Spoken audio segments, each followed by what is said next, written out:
지난주에 이제 7번까지 시작을 했고, 자, 오늘은 8번부터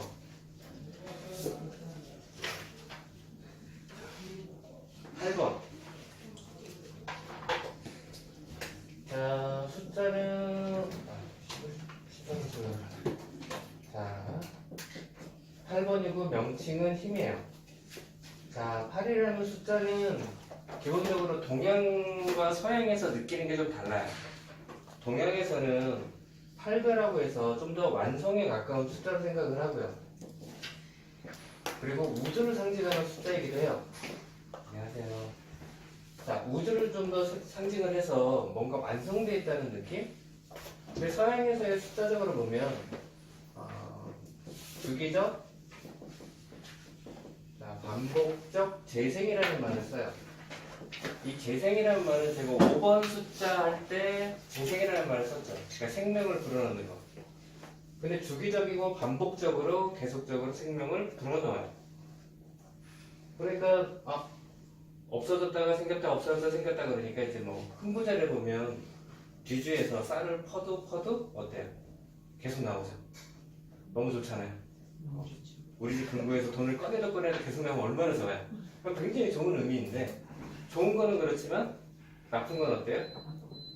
바퀴벌레 잡아도 계속 나오잖아요. 끊임없이 나오면 얼마나. 그래서 서양에서는 이게 끊임없이 생명이 구해낸다는 것 자체가 굉장히 두렵거나 무서운 존재로 생각을 해요. 그래서 다리가 8개 있는 동물들 있잖아요. 거미라든지 문어라든지 그런 굉장히 무서워하거나 혐오스럽게 생각을 해요. 자, 그 다음에 이제 명칭은 이제 힘으로 넘어가면, 자, 힘은 보통 영어로 힘 그러면 파워라고 얘기를 해요. 근데 여기는 스트렝스라고 돼 있잖아요. 제가 발음이 안 좋아서 번데기 발음이 안 되니까 그렇게. 어쨌든 그 스트렝스라는 발음 자체, 그 영어는 강함을 나타내요. 그러니까 굉장히 강하다. 그러니까 본인이 갖고 있는 게 굉장히 강한 사람. 그러니까 어떤 강함, 그러니까 모든 거를 이겨낼 수 있는 강함을 가지고 있어. 이런 의미가 돼요. 그런데 모든 거를 이겨낼 수 있다는 거는 역설적으로 생각해 보면, 그러니까 평범하거나 아니면 굉장히 평온한 상황에서 이 사람이 강한지 안 강한지 몰라요. 그렇지 않나? 무언가 위험이 있거나 어떤 어려운 상황이 있었을 때 이 사람이 강하거나 안 강하거나 알 수가 있어요. 그렇기 때문에 이 강함이라는 거는 역설적으로 외부로부터 공격을 받거나 외부로부터 안 좋은 일이 있을 때 강함이 나타나는 거지, 외부에서 보면 이 사람이 강한 사람인지 아닌 사람인지 몰라요. 그래서 이 역설적으로 이 힘 카드에는 외부로부터 어떠한 고통이나 이런 거를 참다, 즉 인내하다는 의미가 훨씬 더 강해요. 그래야 우리가 똑같은 걸 놓고 이거를 이게 강한지 안 강한지 쉬어봐야 알죠. 외부로부터 힘이 작용을 해야 돼요. 그래야 강한지 안 강한지 알 수가 있어요. 그래서 오히려 이 카드는 조금 더 부정적으로 해석을 해요. 쉽게 생각을 해서 이 그림에서 보면 여인이 나오고 사자가 나오고 이거 너무나 배경도 그렇고 사자가 무슨 강아지 고양이처럼 약간 눈도 풀려있고 꼬리도 내리고 되게 애완견처럼 보이잖아요. 그 모습을 보고 이 여인의 관점에서 보면 이렇게 무서운 야수를 길들여서 복종을 시켜. 너무 좋죠. 근데 만약에 여러분이 사자라고 한다면 외부로부터 억압을 받고 고통을 받고 길들여지고 있다. 즉 이 사자의 모습에서는 길들여짐 또는 복종, 억압 이런 키워드가 있어요. 이런 거 사회생활도 그렇고 가정에서도 굉장히 많죠. 좋은 상태인가요? 길들여진다는 것 자체도 요즘에는 범죄죠. 요즘에 그루밍이라는 범죄가 상대방은 전혀 모르죠. 그렇지만 그게 범죄예요. 그러니까 사자의 입장에서 보면 너무 안 좋은 거야. 왜냐면 확 물어버려야 되는데 물려고 하지 않죠. 길들여져서. 그러니까 그러면 여인의 입장에서 내가 힘이 세서 누구를 복종시키고 억압을 해서 좋을 수도 있겠지만 그림에서 보면 이 여인의 모습에 보면 이렇게 장미 넝쿨로 몸을 감았어요. 그리고 머리에도 둘렀는데 면류관처럼 장미 넝쿨엔 가시가 있잖아요. 그러니까 굉장히 아프고 고통스럽겠죠. 근데 얼굴 표정은 되게 온화해.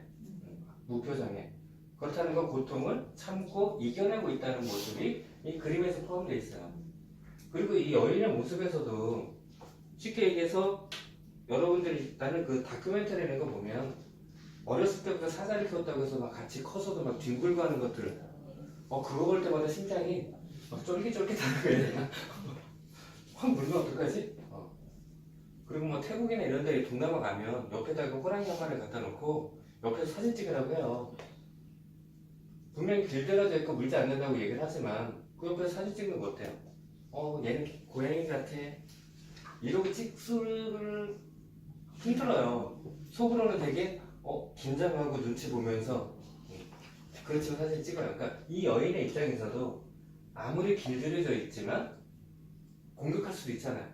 그러니까 분명히 안에는 두려움이 있을 거예요. 그렇지만 사자를 이렇게 길들이고 있는 거죠.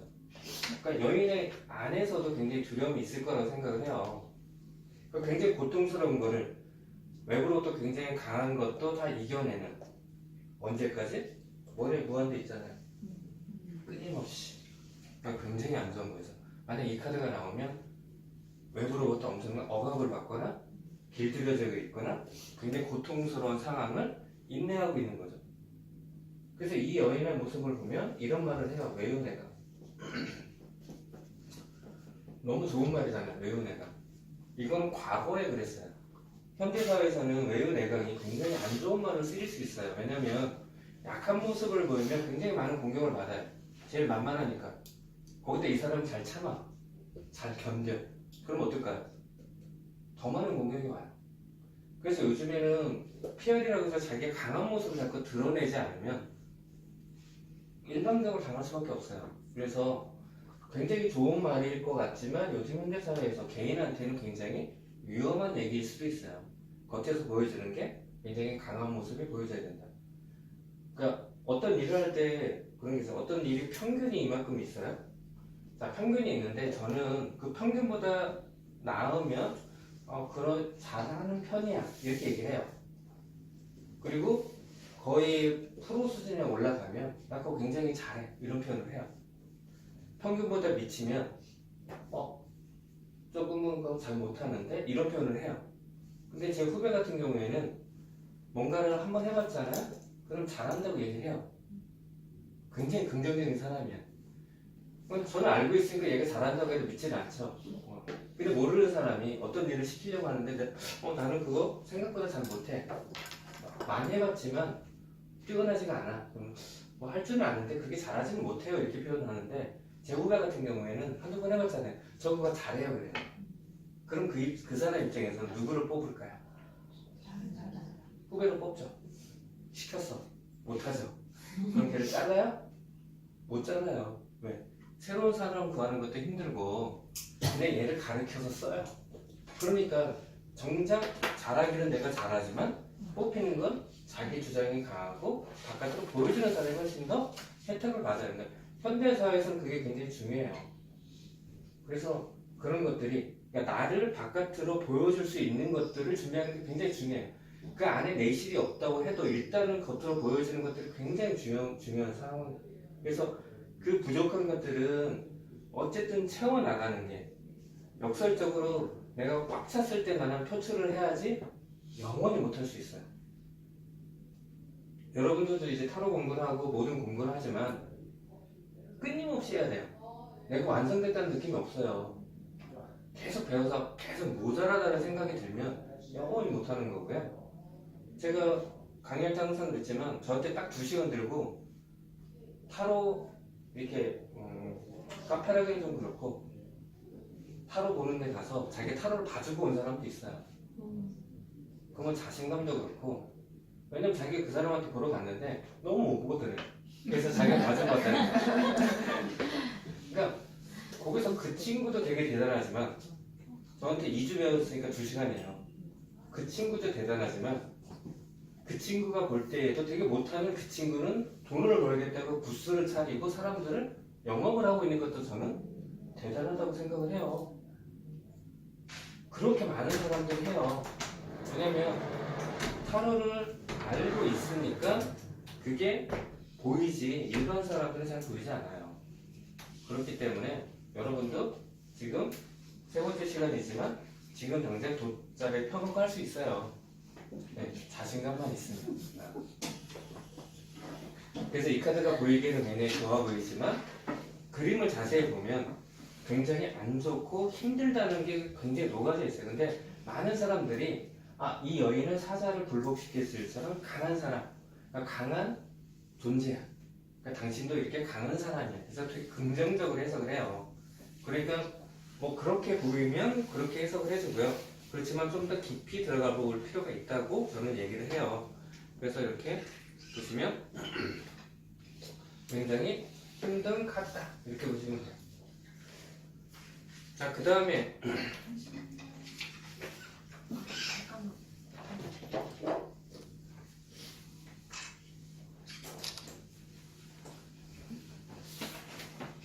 그 다음 카드는 다 찍으셨어요? 안 찍었어요? 찍혔어요. 자, 그 다음 카드는 9번 은둔자. 제가 텍스트를 보여드리고 싶은데 텍스트를 보여드리면 자꾸 여기만 쳐다봐요. 여기를 안 보고. 그래서 누라는 숫자는 기본적으로 숫자는 1부터 9까지예요. 10은 두 자리 숫자이기 때문에 이게 숫자를 인정하지 않고요. 0은 없기 때문에 숫자가 아니에요. 그래서 9가 마지막 숫자에서 완성의 의미를 갖고 있는데 기본적으로 우리가 10진수를 쓰기 때문에 10을 완성으로 생각을 해요. 그리고 8도 완성의 의미를 갖고 있잖아요. 그래서 9가 완성으로 거의 사용하지 않고 오히려 미완성으로 더 많이 사용이 돼요. 동영에서도 9수라고 해서 이루어지지 않은 뭔가 굉장히 힘든 숫자이긴 하잖아요. 그래서 굉장히 독특한 움직임을 보여주는 숫자예요. 그래서 보통 숫자적으로 이거를 이런 표현을 해요. 지평선 넘어 또는 현실 초월. 왜냐면 완성된 데에서 하나가 더 추가되고 뭔가 현실에서 벗어나 있는 숫자 이런 의미가 강해요. 그래서 명칭도 은둔자 그러면 현실에 존재하지 않는 사람이잖아요. 그렇죠? 그래서 뭔가 이 은둔자는 기본적으로 어딘가 숨어있는 사람, 그래서 숨다, 피하다 이런 느낌이 되게 강한 카드고요. 명칭에서 또 한 가지는 똥이 무서워서 피하지 않죠. 더러워서 피하잖아요. 그러니까 불편해서 아니면 간섭받기 싫어서 그래서 피하는 경우가 있어요. 그런 거를 위에 숨다 피하다가 동등한 의미로 사용되지 않고 그럴 때는 내가 하고 싶은 거 간섭받지 않기 위해서 그래서 몰두하다는 의미의 키워드를 많이 사용을 해요. 뭔가요? 몰두하다. 그렇다면 이건 나쁜 의미이고 좋은 의미예요. 그러니까 아들이 이번에 대학에 시험에 붙을까요? 만약 물어봤어요. 이 카드가 나왔어. 기본적으로 안 좋은 의미가 있잖아요. 근데 보면 알죠? 얘가 공부를 숨고 피하고 있는지 열심히 공부하고 있는지 질문 잘 알아요. 그러니까 열심히 공부하고 있으면 합격의 가능성이 훨씬 높아지는 거고요. 맨날 도망다닌다면 어때요? 그러니까 어쩔 때 긍정 어쩔 때 부정 쓰지? 그럼 보면 알아요. 얘기해보면 얘는 긍정이다 부정이다. 자, 그림에서도 이렇게 은둔자의 모습 수도승의 모습을 해요. 굉장히 나이가 많죠. 흰수염에. 그러니까 경험이나 연륜이 굉장히 많아요. 배경이 되게 어두운 파란색이에요. 보통 낮은 노란빛을 많이 띄고요. 타로에서 밤은 이렇게 푸른색을 띄어요. 그러니까 밤에 당연히 낮보다는 안 좋겠죠. 그리고 서 있는 땅이 뭐예요? 설산. 그러니까 현실이 어때요? 어둡고 냉혹하고. 그러니까 어떻게 해요? 숨고 피하고 싶다. 그런 의미가 있어요.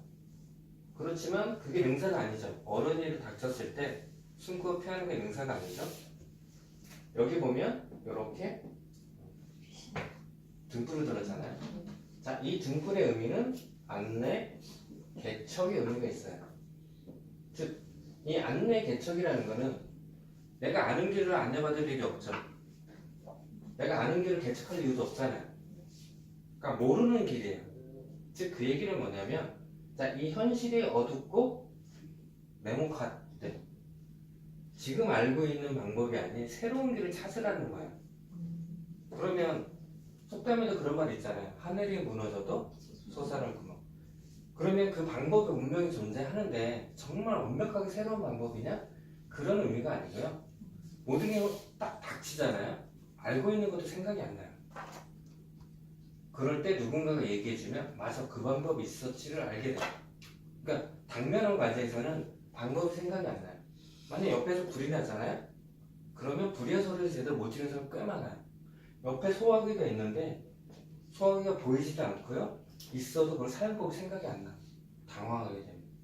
그런 것처럼 여기서 보여주는 것들은 아주 모르는 새로운 방법이 아니라 알고 있지만 내가 기억하지 못하는 방법 또는 다른 사람 안 하고 내가 모르는 것, 이런 것들을 찾아서 이렇게 어려운 환경에서는 이렇게 숨고 피하기보다는 가능하면 새로운 길, 해보지 않은 길, 분명한 길이 있다라는 거예요. 그래서 그 길을 찾아서 해결하는 것이 훨씬 더 바람직하다, 이런 의미가 있어요. 그래서 여러분들도 그런 일이 닥쳤을 때 숨고 피하기보다는 뭔가 방법이 있으니 좀 더 긍정적으로 새로운 길을 찾아보는 게 훨씬 좋다는 거죠.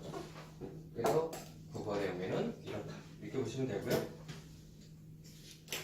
그래서 사진을 먼저 찍으세요.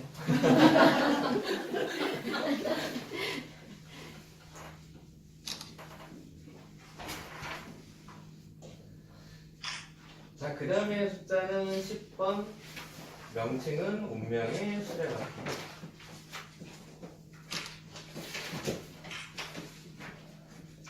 자, 10이라는 숫자. 아까도 말씀드렸듯이 우리는 십진수를 쓰기 때문에 10이라는 숫자를 완성으로 생각을 해요. 그래서 여기서도 완성으로 쓸 수 있으나 10이면 끝나야 돼요. 근데 지금 봤더니 11, 12, 14 계속 나오잖아요. 그래서 완성으로 거의 사용을 안 하고요. 여기서 사용되는 거는 10은 1하고 0하고 더해주면 뭐가 돼요? 1. 그래서 다시 시작의 의미가 훨씬 더 강해요. 그리고 레이저 카드에서 0번부터 시작을 하면 이게 11번째가 돼서 딱 절반이에요. 총 22장에서. 그래서 보통 전환점, 반환점, 이런 의미를 해요. 그러니까 인생의 반환점, 인생의 전환점. 여러분들도 나이가 드신 분들은 인생의 전환점을 몇 번 겪었죠. 그 중에 가장 큰 게 뭐예요? 결혼. 그렇죠? 결혼을 하면서 내 인생의 모든 것이 바뀌어요. 그렇지 않아요? 그래서 이 운명의 수레바퀴는 결혼의 키워드도 녹아져 있기는 해요. 자, 운명과 수레바퀴라는 두 가지 키워드가 있는 명칭을 가지고 있어요. 자, 운명이라고 한다면, 자, 운명을 믿으시나요? 살아와 봤더니 맞아, 운명대로 가는 것 같아요. 자, 이 운명이라는 말 때문에 그런지 모르겠지만 저도 타로를 점으로 보지 말라고 그렇게 얘기를 하지만 희한하게 이 카드가 나오면 껄쩍지근해요. 껄쩍지근해요. 왜냐면 제가 경험을 해봐서 그래요. 왜냐면 저는 타로를 처음 했을 때 처음에 너무 재밌었어요. 그러다가 장수가 넘어가니까 지금 막 재밌잖아요. 한 몇 주 지나잖아요. 너무 어렵고 힘들고 외우기도 짜증나고 막 이래요. 그래서 저도 좋은 경험했어. 수업을 다 듣긴 했지만 외워지지도 않고 머리에도 들어오지도 않고 제가 배웠던 선생님은 그냥 막 쭉쭉 나가요. 저처럼 이렇게 그림에 대한 설명도 없이 이건 키워드는 뭐고 그러니까 머리에 안 들어오죠. 이해도 안 되고. 그래서 타로는 나하고는 연관이 없어 그랬어요. 그런 생각을 하다가 나중에 이제 카드로 해서 이 타로 가지고 어떻게 할까 아니면 진로를 어떻게 할까 할 때 이 카드가 계속 나오는 거야. 그래서 선생님 너는 타로를 가지고 밥 먹고 살 거야 막 이런 식으로 얘기를 하더라고요. 뭔 소리야, 나는 타로 안 하긴 했는데 아니야 다를까 지금 타로 가지고 생각을 하고 있으니까. 그래서 더더욱 꺼름직해요. 그러니까 누군가가 봤을 때 이 카드가 나오면 뭔가 자꾸 끌어당긴다 그쪽으로, 좀 그런 느낌을 좀 받아서 다른 카드를 떠나서. 그래서 예능이나 아니면 영화 같은 데 이 카드가 많이 나와요. 이 카드가 나오면서 필연적으로 될 수밖에 없어. 이런 걸 암시하는 카드로 많이 사용되기도 해요. 그게 운명이라는 명칭이 있어서 그래요. 그래서 운명을 믿는다, 운명을 믿지 않는다. 뭐 그거는 다 자기 판단이기 때문에. 그래서 운명이라는 건 내가 하지 않으려고 해도 할 수밖에 없는 상황이 되는 거잖아요. 그런데 요즘에는 그러면 이제 내 인생을 내가 개척해 나가야 되는데 어떻게 운명을 믿어? 이렇게 표현을 해요. 그래서 요즘에는 운명이라는 말 대신에 숙명이에요. 짊어지고 가야 될 길. 그래서 왕이 될 운명이야 그러면 가만히 있어도 왕이 되는 게 아니라요. 가만히 있으면 거지가 되죠. 아무것도 안 되고. 왕이 돼야 될 길을 가야 되는 거예요. 근데 왕이 되기 위한 그 길이 꽃길은 아니겠죠. 굉장히 힘든 그거를 이겨내는. 그래서 그 길을 벗어나면 어때요? 자꾸 글로 당겨온다는 느낌? 그러면 다른 길로 갈 때 그 길이 평탄한 길이 되기가 되게 어렵죠. 그러니 자기가 그만큼 그거를 개척해 나가야 되고 벗어나려고 해도 굉장히 많은 노력이 필요하다는 거예요. 거지가 될 숙명이야. 그러면 가만히 있으면 어떻게 돼요? 거지가 되는 거잖아요. 그럼 벗어나려면 어떻게 해요? 일반 사람보다 더 많은 노력을 해야 된다는 거죠. 그래서 자기가 그거를 개척할 수 있어. 이게 녹아져 있는 게 숙명이라는 키워드고요. 그래서 운명이라는 말보다는 요즘에 숙명이라는 말을 더 많이 써요. 자, 그 다음에 수레바퀴는 쳇바퀴, 다람쥐 쳇바퀴처럼 돈다 해서 뭔가 순환이에요. 즉, 우리의 순환은 뭐냐면 그걸 일상이라고 하죠. 자, 일상이라는 거는, 그러니까 일상이라는 기억되지 않는 거예요. 매일 반복되기 때문에 특별히 기억되지 않아요. 그러니까 오늘 수요일인데 제가 저번 주 목요일날 점심에 뭐 드셨는지를 물어보면 기억나는 게 별로 없을 거예요. 왜냐면 만약에 그게 기억이 난다고 한다면 아주 기억력이 좋은 사람이거나 아니면 특별한 누구나 아니면 특별한 음식을 먹었기 때문이에요. 그래서 아주 특별하지 않으면 기억나지 않아요. 왜? 기억할 필요가 없어요. 일상은 그런 거예요. 그러면 일상이 만드는 뭘까요? 일탈이죠.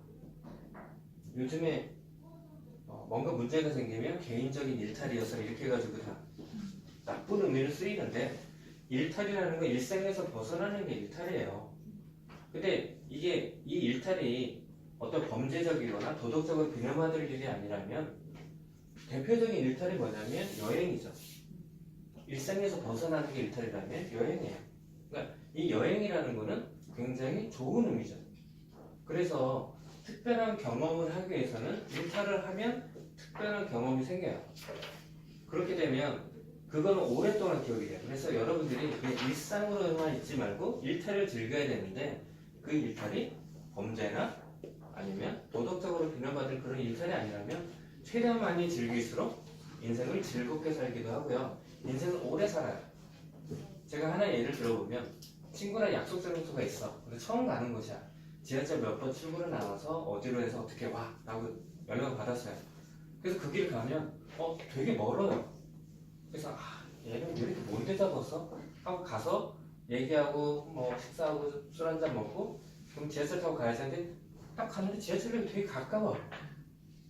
이 사람보다 올 때는 되게 멀었는데 왜 이렇게 가깝지? 그리고 다음에 또 거기서 만나기로 했어. 그러면 지하철에 나와서 갔더니 되게 가까워요. 혹시 그런 경험 해본 적 없나요? 있어요. 그쵸? 왜 그럴까요? 왜냐면 처음 가는 길은 모르는 길이기 때문에 거기 주위에 있는 모든 정보들을 내가 받아들여요. 그렇기 때문에 시간이 굉장히 천천히 가면서 모든 것들을 내가 해석하려고 노력을 해요. 그러니까 굉장히 멀게 느껴져요. 그런데 이미 한번 경험했잖아요. 여기서는 이런 것들 다 필요 없어. 다 삭제를 시켜요. 그러니까 실질적으로 처음 갔을 때나 두 번째 갔을 때나 시간상으로는 큰 차이는 없어요. 갈 때는 올 때는 거의 시간이 같은데 체감하는 시간은 완전히 다르죠.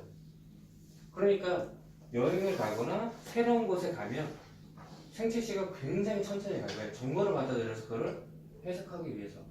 그래서 여러분들이 똑같은 시간을 살아도 굉장히 오래 사는 느낌을 받으려면 여행을 많이 가면 좋아요. 새로운 곳에 가면 그만큼 시간이 길게 느껴지고 더 많은 것들을 느낄 수 있어요. 그래서 이렇게 일상에 파묻히면 50대는 시속이 50km, 60대 되면 60km.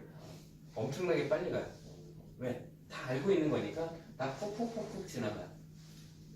그렇기 때문에 여러분들 저녁에 식사하다 보면 국을 끓이는데 앞에서 지켜보고 있으면 안 끓어요. 그래서 TV를 보고 있으면 나중에 다 쫄아. 그렇잖아요.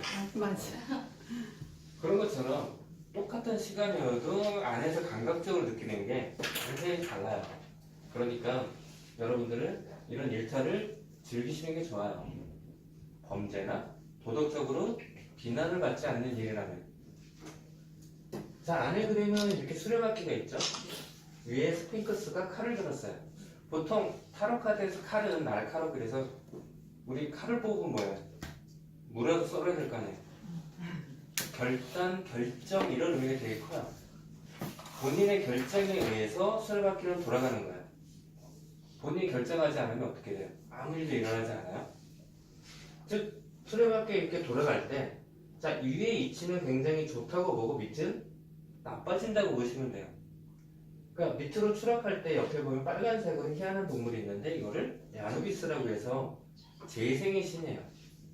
그러니까 생명을 불어넣는 신이야. 그러니까 밑바닥에 떨어져도 재생의 신이 다시 살려서 올려보내는 거죠. 옆에 뱀이 있어요.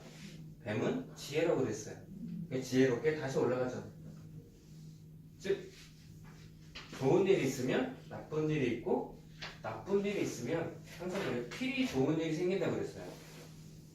그러니까 한번 사고를 당했어 아니면 잘못됐어 했을 때 절망하기보다는 뭔가 분명히 다시 좋은 일이 생길 수 있으니까 뭐 아파트 옥상이나 한강다리 가지 말고 그래서 밑으로 떨어지면 근데 요즘 젊은 친구들은 그러더라고요. 떨어진 바닥인 줄 알았더니 지하실이 있었네.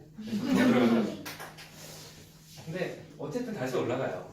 그러니까 그런 것들을 너무 절망할 필요가 없다는 거죠.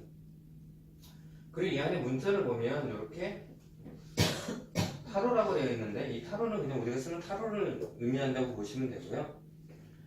그 사이사이에 희한한 글자가 있어요. 그게 이제 히브리어로 야훼예요. 즉 하느님이라는 말이에요. 그런데 히브리어는 그러니까 영어나 이런 알파벳은 왼쪽에서 오른쪽으로 이렇게 읽어요. 한글도 마찬가지죠.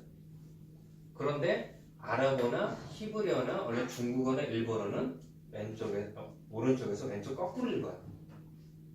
그러니까 이 히브리어는 이렇게 시계 방향을 읽는 게 아니라 이렇게 반대로 읽어요. 그래서 이게 토라라고 읽을 수 있는데 토라는 봤죠 어디서? 이번 고이어서 제가 들고 있는 책에 토라라고 써있잖아요. 즉 비밀을 간직한 수레 이런 의미도 되고요. 이렇게 읽었을 때는 돌아가면 밑으로 떨어질 때 지혜를 바탕으로 재생의 신이 다시 살려줘 이거예요. 그러니까 밑으로 떨어져도 항상 다시 구원할 수 있다 이런 의미가 녹아져 있기 때문에 여러분들도 이 운명이라는 거는 바닥에 떨어졌다고 해도 포기하거나 절망할 필요가 없다 이런 의미가 강하죠. 그리고 운명이라는 카드를 쓸 때 그쪽을 자꾸 끌어당기잖아요. 그러니까 이 카드 뒤에 되게 좋은 카드가 있어. 그러면 운명적으로 좋게 된다는 느낌이 훨씬 강하죠. 근데 그 뒤에 나쁜 카드가 왔어요. 그럼 어떻게 돼요? 안 좋게 자꾸 가속화시킨다는 느낌이죠. 그래서 이 카드가 나와서 뒤에 나쁜 카드가 나오면 운명적으로 나쁘게 되니까 더 그걸 어떻게 극복하기 위해서 생각을 해야 되고 방법을 찾아야 된다는 의미가 훨씬 더 강해요. 그래서 내가 뭔가 하는데 이렇게 나왔다, 나쁘게 나왔다 그러면 가능하면 하지 말라고 조언하는 게 좋죠. 좋은 카드가 나오면 적극적으로 해봐. 훨씬 더 좋게 될 가능성이 있어. 이런 식으로 해주면 될 것 같고요. 자, 그 다음 카드는 11번 정의. 그러니까 두 자리 숫자부터는 숫자적 의미가 거의 부여되지 않기 때문에 11 같은 경우는 어떻게 해요? 1 더하기 1을 하면 뭐가 되죠? 2가 되잖아요. 그러니까 2번 고의여사제, 즉 2라는 키워드는 갈등, 대립, 선택, 조화라는 네 가지 키워드를 기본 베이스로 깔고 가요. 그러니까 그 의미가 여기는 굉장히 녹아져 있다라고 보시면 돼요. 똑같지는 않지만 그런 뉘앙스가 들어가 있는 숫자다 이렇게 보시면 돼요. 자, 그 다음에 정의. 정의라는 말은 정의 모르는 사람 아무도 없죠. 이 정의가 이 카드도 어렵지만 이 정의라는 말이 되게 어려워요. 그리고 혹시 정의란 무엇인가라는 책 혹시 보셨나요? 그러니까 정의란 무엇인가라는 그 마이클 샌들 교수가 쓴 책을 보면 이렇게 좋고 제가 혹시 여기서 읽어보신 분이 있을 수도 있겠는데 제가 여태까지 한 5년 동안 타로 강의하면서 이 카드가 나오면 항상 그 얘기를 해요. 마이클 샌들 교수의 정의란 무엇인가를 혹시 아니에요. 저도 안 읽었어요. 그런데 읽은 사람 딱 2명 봤어요. 그러니까 보기에서 앞부분 조금 그냥 완독한 사람 딱 2명을 봤는데 한 명은 30대 직장인이고요. 한 명은 19살 수능 끝난 19살 소녀라고 해야 되나? 학생이었어요. 그래서 그러니까 30대 그 직장인 같은 경우에는 뭐 대부분 그 책이 200만 부가 팔렸는데 그 많은 사람들이 읽었다는 사람은 거의 못 봤어요. 그렇게 많은 사람들은 제목 때문에 산 거야. 정말 정의가 뭐지? 그래서 단편적으로 생각해보면 나는 되게 정의로운 사람이야. 한번 손 들어보세요. 나는 정의로운 사람이야. 정의로운 사람? 아니, 나는 정의로운 사람이면 뭐 그렇게 느껴서 나는 할 수 있어. 그렇다면 나는 정의롭지가 않아. 그러면 내 주위에 내 남편, 내 와이프, 우리 부모님, 내 아이, 내 주위에 있는 사람 중에 정말 정의로운 사람 있어. 손 들어보세요. 없어요. 그렇잖아요. 정의를 그렇게 부르짖으면서 내 주위에는 정의로운 사람이 한 명도 없네. 그리고 전 세계 국가를 따졌을 때도 정의로운 국가가 있나요? 미국이 정의로운 국가인가요? 아니면 대한민국은? 아니면 복지국가인 스웨덴이나 벨기에는? 아니면 이렇게 법치국가인 싱가포르? 정의롭다고 느껴지는 국가가 그렇게 많은 나라 중에 없어요. 다 그렇게 정의로 부르짖잖아요. 그 대통령이나 수상이 하면 우리나라는 정의로워라고 부르짖지만 느끼기에 정의로운 국가가 별로 보이지 않아요. 간혹 가다가 싱가포르가 법을 잘 지키니까 법을 잘 지키면 정의를 지키는 거니까 싱가포르는 정의로운 국가라고 하시는 분들이 있어요.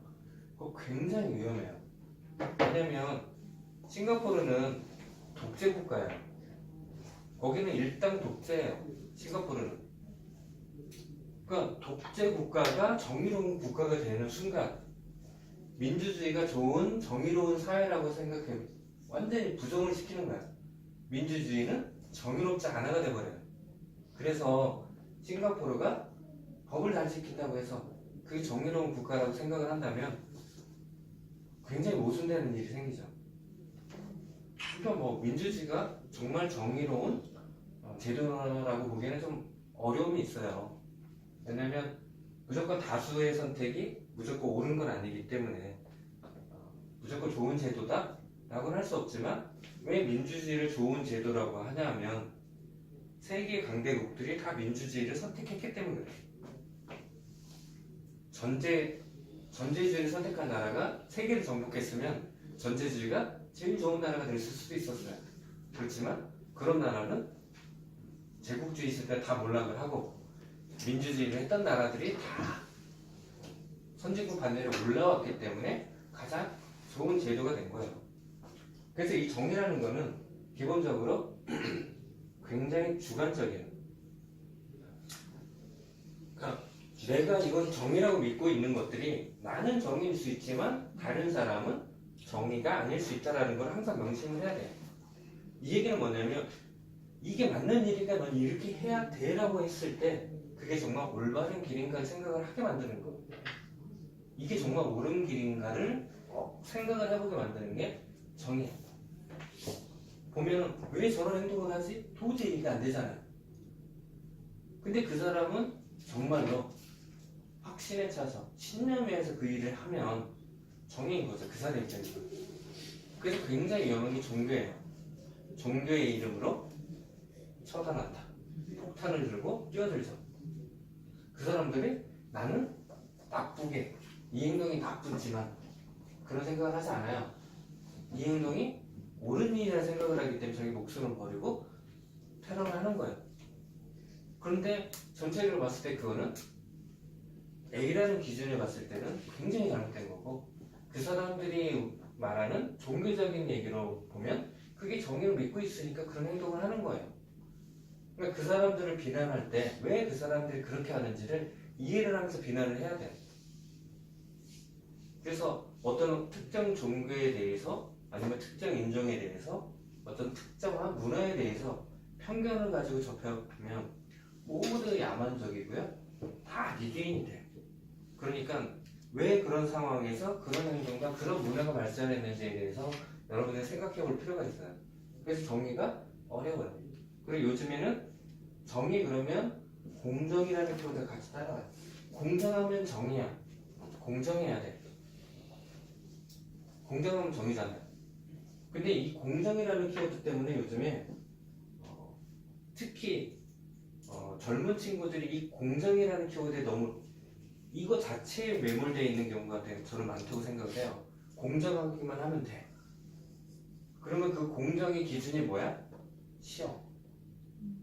시험만 잘 보면, 테스트를 해서 합격하면 공정이고 불합격했는데 합격하면 얘는 이건 공정하지 않아. 근데 정의라는 관점에서 봤을 때 이 공정이라는 것 자체 굉장히 위험한데, 제가 항상 강의할 때 얘기를 하지만 정규직과 비정규직, 요즘에는 이 먹고 사는 문제 때문에 옛날에는 그렇게 군부 독재나 이랬을 때도 다 했어요. 잘리고 막 해도 투쟁을 했어. 사람들이 민주화를 위해서 막 투쟁을 했어요. 근데 지금은 잘리는 거에 무서워서 언론인이나 누구나 입을 닫아요. 왜? 그 말을 하면 잘리잖아. 잘린다고 굶어 죽나요? 먹고 살아요. 안 굶어 죽어. 근데 요즘에 뭐냐면 나뿐만 아니라 자신, 그 다음에 상대적 박탈감, 빈곤감 때문에 그걸 못 견디는 거예요. 굶어 죽는 게 아니고요. 나는 이렇게 잘 나갔는데 잘렸어. 그 다음에는 아무것도 아닌 사람인데, 이렇기 때문에 입을 닫아요. 그래서 정규직, 비정규직이 많은 사회는 정그런 사회가 아니죠. 다 정규직화해야 되잖아요. 그게 정상적이고 정의로운 사회라고 생각을 해요. 어떤 특정 분야는 비정규직 꼭 있어야 되긴 하겠지만, 그래서 지하철 사고 때문에 지하철 공사에 있던 사람들을 다 정규직으로 전환을 시켜줬어요. 그래서 2년 이상 한 사람들의 전환을 시켜줬는데, 기존의 정규직이 보니까 자기는 여기에 들어오기 위해서 2년, 3년 동안 몇 번을 떠가지고 공부를 열심히 해서 들어왔는데, 얘는 2년을 가야 하는데 그냥 정규직이 됐네? 공정해요? 공정하지 않아요. 그래서 기존에 있는 정규직이 행정소송을 냈어요. 이 비정규직 취업이 잘못돼서 정규직 전환은. 최소한 시험은 봐야지.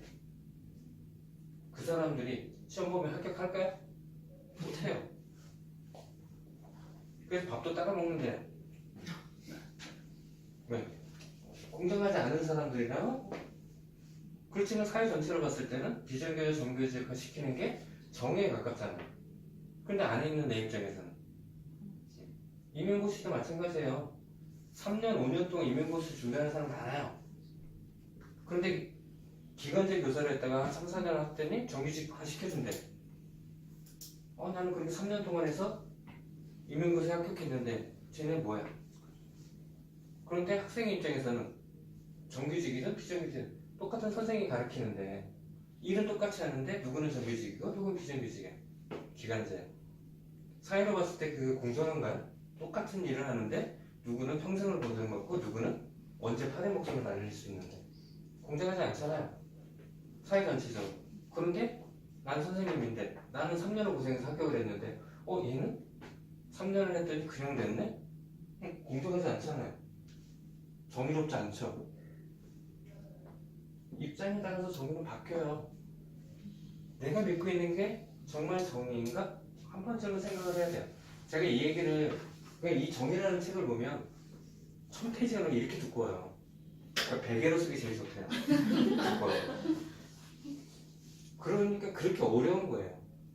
그래서 내가 생각하는 게 옳을 수도 있고 잘못될 수도 있고 편견을 빠질 수도 있고 저 사람 얘기가 맞을 수도 있다는 것들을 객관적으로 그리고 여기에도 기준이 있어요. 그 마이클 샌들 교수 제가 책은 안 읽었지만 강의를 들어보면 굉장히 많은 데서 인용되는 거예요. 브레이크가 고장난 열차. 브레이크가 고장난 열차가 있어요. 그러면 앞에 열차랑 부딪히면 수백 명이 죽겠죠. 근데 내가 여기 서 있는데 선로 전환장치가 여기 있어. 제끼면 다른 선로로 들어가서 사고가 안 나요. 그러면 당연히 제껴야겠죠. 그런데 여기에는 공사하는 사람들이 있어. 내가 제끼는 순간 수백 명은 살리겠지만 이 네 명은 죽어요. 자, A와 B. A는 나는 이런 일에 손댈 수 없어. 그런 사람도 A고요. 아니야, 나는 적극적으로 수백 명을 살리기 위해서 네 명이 죽더라도 수백 명을 살려야 돼. 제껴요. 그럼 B. 손 들어봐 했을 때 그 하버드에서 35대 65예요. 이게 더 많아요. 수많은 사람 생명에서 4명은 어쩔 수가 없어. 아마 여러분들도 그런 생각을 많이 했을 거예요. 그러니까 여기 주장은 두 가지예요. 이 사람들은 어차피 이 열차를 탔기 때문에 어쩔 수 없는 거야. 왜 죄 없는 4명을 희생시켜야 돼? 아무 죄가 없는데. 이 사람은 죽더라도 이 열차를 탔기 때문에 어쩔 수 없는 거야. 그게 정의이고 공정하다는 거죠. 아무 죄도 없는데 열심히 일했는데 죽어야 돼. 정의롭지 않아요. 이거를 선택하는 사람은 그래도 수많은 사람의 생명을 살리는 게 훨씬 더 정의에 가까워. A도 맞고 B도 맞아요. 근데 B는 초점이 뭐냐면 다수를 살리는 거. 그래서 C를 하나를 더 줘요. 이거 그러니까 이 사람은 상관없겠지만 자 여기에 육교가 있는데 내가 올라가서 투신해서 열차를 막아. 근데 난 너무 가벼워서 열차가 안 서. 근데 옆에 보니까 한 200~300kg 이만한 친구가 있어. 얘를 집어 던져요. 그러면 열차가 서. 자, 한 명을 보내고 모두를 살려. C를 선택한 사람 그 수천 명 중, 아니 수천 명 아니고 한 1000명 가까이 돼서 한 명 손 들었어요. 이 65%에 대한 사람들이 이 C를 선택을 안 해요. 왜 안 할까요? 이거는 살인이 아니에요? 가만 놔두면 살아있을 거를. 목적은 어차피 수 다 살리기 위해서 그 사람을 밀어 던진 거고 수백 명을 살리기 위해서 나는 제낀 거야. 근데 이거는 선택을 안 하더라고. 그게 뭐냐면 이거는 내가 가치를 부여한 거예요. 수백 명을 살리는 거. 이거는 뭐냐면 왜 선택을 못하냐면 내가 직접 이 사람을 살인을 한다는 느낌이 들어요. 그러니까 목적에서는 사람의 생명을 많이 살리는 걸 선택을 해야 되는데 여기 가는 순간 이건 내가 직접적으로 이 사람을 죽인다는 느낌이 들어요. 이거는 내가 이 사람들을 죽인다고 생각을 한다면 못하죠. 그렇지만 수많은 사람을 살린다는 생각을 하기 때문에 제낄 수 있다는 거예요. 즉 같은 입장이라고 해도 본인이 느끼는 게 그래서 보통의 정의라는 거는 양심, 그러니까 도덕적 양심이라는 거에 따라서 행동할 때 가장 정의롭다고 얘기를 해요. 양심에 꺼리끼지 않으면, 양심에 털만 안 나면 그게 정의에 가깝다는 거죠. 이것도 정의이고 이것도 정의예요. 뭐가 좋고 나쁜 게 아니고요. 그런데 이걸 선택했을 때의 문제점과 이걸 선택했을 때의 문제점이 있어요. 대다수가 이걸 선택하면 뭐가 되냐면 잘못하면 국가주의가 돼요. 국가를 위해서 우리 동네에서 이제 한 사람만 없어지면 이 사람만 그러면 모두가 행복한데 그게 국가주의가 돼요. 왜? 다수를 위해서 소수는 희생해도 돼. 이게 국가주의가 돼요. 이거는 요즘에 하는 좀 더 민주주의에 가깝죠. 개개인의 인권을 존중해야 되고 누구들 억울한 피해를 받으면 안 돼. 좋잖아요. 당연히 그렇게 느끼죠. 근데 어떻게 돼요? 혼란이 와요. 수백 명이 죽을 수도 있어. 그게 저기 시리아의 아랍의 봄이잖아요. 민주화 투쟁을 했더니 어떻게 됐어요? 아랍 전체가 난리가 났어요. 지금 IS가 해서 테러가 일어나고, 그거의 원천은 미국이 독재자인 후세인을 죽임으로써 그렇게 생겼어요. 아랍에 그렇게 센 후세인 독재자가 있었는데 걔가 없어지는 순간 다 기어나오기 시작하는 거죠. 이번이 기회야. 다 자기 거. 다 자기 걸 하다 보니까 아랍 전체가 IS라고 하는 엄청난 게 생기면서 그렇게 혼란이 오는 거야. 그러니까 이게 옳다, 이게 옳다라고 할 수가 없는 거예요. 이거를 어떻게 적절히 배분했을 때 가장 좋은 방법인지를 생각을 해야 돼요. 그러니까 정의는 이렇게 어려워요. 그러니까 이 정의만 가지고도 이만한 책을 쓰고 한 30시간씩 강의를 해요, 사람들이. 그래서 여러분들도 단순하게 정의, 공정 이걸 얘기하기 전에 상대방, 내가 이걸 선택했을 때 상대방은 어떨까? 느껴볼 필요가 있고요. 자, 그림에서 보여지는 거는 자, 요렇게 법관을 하고 있는 사람이 저울을 들었어요. 이 저울은 공정하고 평등하고 균형을 잡아주는 거예요. 그러니까 양손에 똑같은 걸 뭔가를 들었을 때 이거는 저울질하는 거고요. 저울 자체는 균형을 잡아주는 거예요. 평등한 거. 그럴 때 칼은 아까 뭐라고 그랬어요? 결정, 결단. 어떠한 결정? 공정하고 평등한 결정이 정의다. 자, 그 다음에 이 법관의 모습. 법이라는 키워드가 존재를 하고요. 자, 그랬을 때 제일 중요한 게 이렇게 발이 하나가 조금 나와 있어요. 자, 이 발의 모습이 우리가 100m를 뛸 때 이렇게 이 상태로 뛰지 않잖아요. 발이 하나가 나가서 이 상태로 준비하고 뛰죠. 즉 이거는 이 카드에서 가장 중요한 게 이거예요. 바로 실행. 언제든지 결정이 되면 실행할 거야. 그러니까 결정이 중요한 게 아니고요. 실행이 중요하다는 게 보여지는 거예요. 즉 정의라는 거는 결정이 중요한 게 아니라 실행이 돼야 돼. 아침 6시에 일어나서 동네 한 바퀴 뛰어야지 했는데 못 떴는데 10시야. 결정하면 뭐예요? 실행이 안 되면 아무것도 아니잖아요. 요즘에 그 유치원 3법, 유치원이 그 난리가 났는데 법을 만들기로 했어. 다 결정을 했어요. 실행 안 되잖아요. 아무 의미가 없어요. 실행이 안 되면. 뭐든지 정의라는 건 실행되기 전에는 정의가 안 돼요. 아무리 좋은 생각, 아무리 좋은 판단도 실행이 되지 않으면 아무것도 아니다라는 게 보여지고요. 그 다음에 법이라는 키워드. 자, 이렇게 공정해야 되는 것들은 어떠냐면 여러분들이 정의로운 사회는 되게 따뜻한 사회라고 착각을 많이 해요. 정의로운 사회는 되게 냉정한 사회야. 우리 언니가 식당을 하는데 너무 공정한 사람이야. 그래서 회사 식구 다 데리고 갔는데 언니가 너무 공정해, 정의로워. 그냥 줄 서. 서비스도 없어. 나는 모든 사람한테 공정해야지. 왜 내가 너한테 특혜를 줘? 그러면 회사 사람들 뭐라고 할까요? 니네 어머 정말? 너무해. 그러면 다른 손님들은 어떨까요? 야, 여기 사장님은 동생이한테 특혜를 안 줘. 너무 공정한 사람이야. 라고 할까요? 그런 사람도 있겠죠. 근데 뒤로 뭐라고 얘기해요? 피도 눈물도 없겠지. 동생이 왔는데도 싸가쁜데? 그렇게 생각을 해요. 근데 그래서 공정이라는 게 그만큼. 여러분들이 가게를 운영하거나 회사를 운영하는데 뭘 사야 돼. 근데 동생이 그걸 납품하는 업체를 하고 있어. 근데 나는 공정하니까 야, 너도 비교 견적해서 그렇게 하는 사람 몇이나 있을까요? 만약 그렇게 하면 그 형은 야, 니네 형 정말 정의롭고 공정한 형이야 라고 얘기할까요? 정말 어려운 거예요. 그래서 정의의 반대말이 불의가 아니고요, 의리예요. 의리가 있어야 된다고 하지만 그 의리라는 걸 잘못되면 어떻게 돼요? 끼리끼리 해먹는 거잖아요.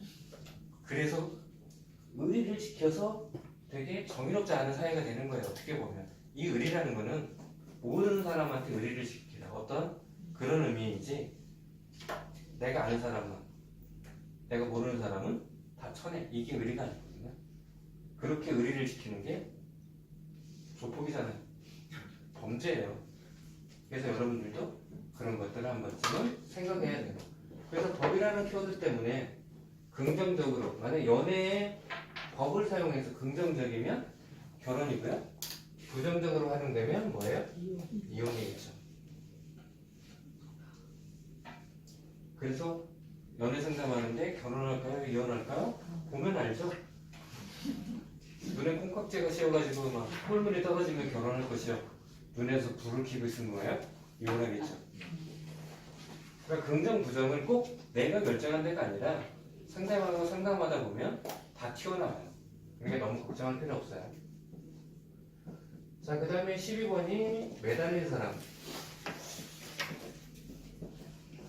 자, 명칭은 매달린 사람인데 저는 이거를 꼭 거꾸로 매달린 사람이라고 읽어요. 그냥 그래 이미지가 확 들어와요. 그냥 매달린 사람 그러면 조금은 여러분들 체력장 때 매달리기 다 했잖아요. 그렇게 매달려서 힘들긴 하지만 죽지는 않아요. 근데 거꾸로 매달렸다. 여러분들 이렇게 운동기구 중에 뒤집어지는 거 있잖아요. 아마 한두 번씩은 다 해봤을 거예요. 한 5분 정도 하면 막 피가 해가지고 뭔가 개운해지는 느낌이 있지만 한 1시간 정도 매달렸으면 어떻게 될까요? 피 터져 죽을 것 같지? 얼굴 빨개져가지고 한 하루 동안 매달려 놓은 건 잘못하면 죽어요. 왜냐면 이 혈액이 내려 이게 압에 올라가서 잘못하면 죽을 수도 있어요. 그래서 그거 혼자서 잘못하면 굉장히 위험해요. 그거 꼭 옆에 누가 있어야지만 해야 되고요. 즉 그렇다는 얘기 자체는 그러니까 이건 안 넘겼더니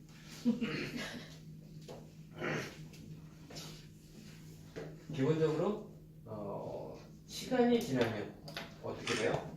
상황이 점점 안 좋아지고 있는 것을 나타내는 거죠. 자, 그림에서 이렇게 제가 텍스트 잘 안 하려는 이유가 자꾸 이것만 읽어. 자, 그림을 보면 사람이 거꾸로 매달려 있어요.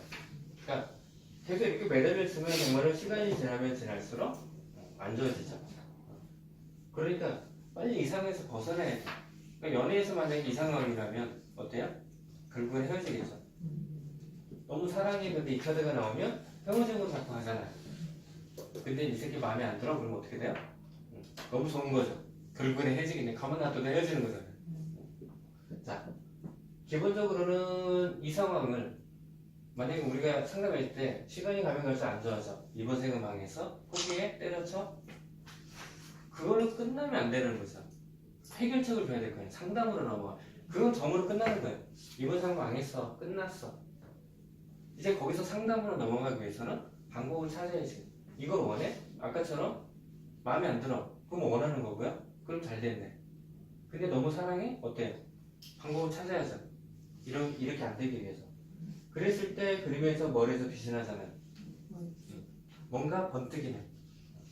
즉 이거는 뭐냐면 정상적으로 봤는데 안 보이던 것들이 거꾸로 봤더니 보여.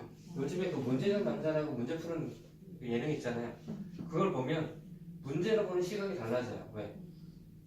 이렇게 보고 접어도 보고 찢어서 보고 똑같은 숫자를 이거를 영어로도 생각하고 한문으로도 생각하고 한글로도 생각해 보면 답이 보이기 시작을 해요. 즉 보이는 이게 문제가 아니라 그 안에 숨어 있는 뭔가 다른 이유. 거꾸로 봐라. 그 이면을 보면 뭐가 보일 거야.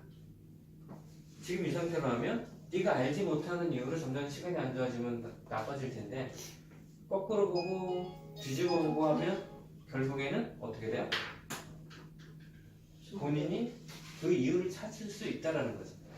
특히 남녀 연애, 부부 관계에 있어서 그런 게 굉장히 많아요. 제가 남자인 입장에서 보면 여성분들이 그래서 너무해 이런 느낌 드는 게 갑자기 화를 내. 이유를 모르겠어. 왜 화를 내지? 그래서 일단 잘못해서 그러면 뭘 잘못했는데? 어찌? 그래서 혹시 이거 아니야? 말도 안 되는 소리 하지 말라. 이거 아니야? 왜냐면 걸리는 게 있으니까. 그럼 막 얘기해도 그건 아니래. 그래서 막 하다 보면 나중에 들어보면 정말 별거 아니에요. 아니 어떻게 이런 걸 화내낼 수가 있지 하는 생각이 들 수 있는 거를 얘기를 해요. 근데 거기서 숨어있는 게 있어요. 뭐냐면 정말 그걸로 화내는 게 아니고요. 그동안 제가 말했던 쌓여서 그걸로 폭발을 한 건데 남자는 그걸 모르죠. 그렇기 때문에 가능하면 조금은 이렇게 숨겨놓지 말고 여러분들 생각에 남자는 멍청하잖아요. 단순 무심. 그러니까 직설적으로 얘기해주지 않으면 잘 몰라요. 그리고 제가 항상 하는 얘기가 남자를 시험에 들지 말라 이런 얘기를 해요. 왜냐면 만약에 내 생일이야? 결혼기념일이야? 뭐 요즘은 결혼기념을 챙기는 분은 안 챙기는 분 있는데 생일이야. 남자들 생일 잘 기억 못해요. 본인 생일도 기억 못하는데 어떻게 아내 생일을 기억을 해요? 잘 못해요. 꿀물이 뚝뚝 떨어지지 않는 이상 거의 기억을 못해요. 그런데 시험을 하죠. 이 새끼가 내 생일을 기억하나? 그래서 기억을 하면 야 그래도 아직도 나를 사랑하는구나. 너무 기분이 좋을 거고요. 기억을 못하면 그건 그렇지. 그래서 생일날 아침에 미역국을 끓였더니 야 오늘 누구 생일이야 왜 미역국? 이러고 있으면 그냥 확 엎어버리고 싶어요. 그래서 하루 종일 기분 찝찝하고 그러지 말라는 거예요. 아니 이틀 전에 내일 모레가 내 생일이야. 나 뭐가 갖고 싶은데 해줄래? 아니면 저녁에 외식할래? 하면 남자는 기억을 못했어도 어때요? 응 해줄게 라고 할 수밖에 없어. 그러면 그날 기분 좋은 생일을 맞이하는데 괜히 남자를 시험하게 되면 하루 종일 찝찝하고 더럽고 이 새끼는 욕하면서 생일을 맞이해요. 굳이 그러지 말라는 거예요. 그러니까 남자들이 그래요. 자기 생일인데 아내가 안 챙겨줘. 서운하죠. 뽕해요. 그러지 말라는 거죠. 내일 모레 내 생일이니까 우리 어디 가서 외식을 하자 라거나 뭔가 그렇게 표현해주면 즐거운 시간을 보낼 수 있는 거를 즐거운 시간을 보내야 되는음에도 불구하고 아주 더러운 기분으로 자기 생일을 맞이해요. 그러지 말라는 거죠. 그래서 그렇게 표현을 하게 되면 왜냐면 이 상황에 봤을 때 생일 때 이렇게 뒤집어지는 건데 미리 말해놓으면 훨씬 좋아지는 생일을 맞이하잖아요. 그래서 그렇게 시험에 다른 사람이 시험에 들지 말아라 그런 거예요. 자, 그 다음은 13번이 죽음이에요. 아까 카드 뽑았는데 이 죽음 나왔다고 해서 되게 이번 생은 망했어? 그건 아니고요.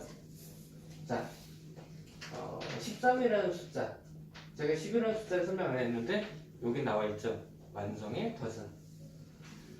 자, 이 13이라는 숫자는 자 기본적으로 12 때문에 13이라는 숫자가 되게 불길한 수를 작용을 해요. 13일의 금요일 이런 얘기가 나오는 게 뭐냐면 12는 굉장히 완성되어 있는 숫자예요. 그러니까 우리가 한타수, 두타수처럼 이 12 진수가 굉장히 좋은 숫자예요. 그래서 시간도 12시간, 1년도 12달, 24절기 모든 것들이 10이라는 숫자와 연관이 되어 있어요. 그리고 포장을 할 때 12개를 넣으면 되게 포장이 잘 돼요. 근데 10진수를 써서 10개를 넣으면 포장이 안 돼. 이렇게 길어지잖아요. 근데 12개 넣으면 3 곱하기 4에서 딱 제일 예쁜 모양을 만들어져요. 그래서 요즘에 휴지도 다 24개, 36개 다 그렇게 들어있잖아요. 그래서 기본적으로는 이 12가 굉장히 안정적이고 모든 것을 딱 맞춰주는 숫자인데 여기 하나가 더 들어가면 어떻게 돼요? 13은 나눠지지가 않아요. 어떻게 포장할 방법이 없어. 어떻게 만들 수 있는 방법이 없어. 그러니까 기존에 완성되어 있고 질서 정연한 것들을 13을 어떻게 돼요? 다 파괴하는 거죠. 그래서 파괴수예요. 그러니까 기존의 질서를 다 무너뜨리는 거. 파괴와 혼란을 가져오는 숫자예요. 그래서 서양에서는 되게 불길한 숫자. 뭐 혹설에는 그런 것들이 있어요. 뭐냐면 예수와 12제자 그래서 13이 되게 불길하다 뭐 이런 얘기 한 명이 배신을 해서 그런 얘기를 하는데 어쨌든 13이라는 숫자는 질서를 파괴하기 때문에